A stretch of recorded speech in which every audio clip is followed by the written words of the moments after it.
കേരള മനുഷ്യാവകാശ കമ്മീഷന്റെ പുതിയ ചെയർമാൻ ജസ്റ്റിസ് അലക്സാണ്ടർ തോമസ്.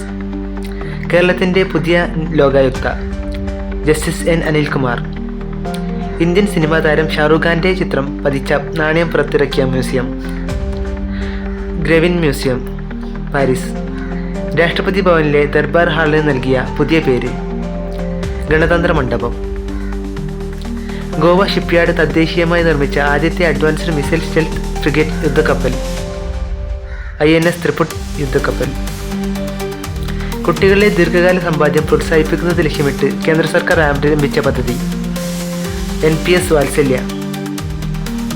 ഇന്ത്യയുടെ കിഴക്കൻ സംസ്ഥാനങ്ങളുടെ സമഗ്ര വികസനം ലക്ഷ്യമിട്ട് ആരംഭിച്ച പദ്ധതി പൂർവോദയ പദ്ധതി. പ്രധാനമന്ത്രി ജൻജാതീയ ഉന്നത് ഗ്രാം അഭിയാൻ പദ്ധതിയിൽ ഉൾപ്പെട്ട കേരളത്തിലെ ജില്ല വയനാട്.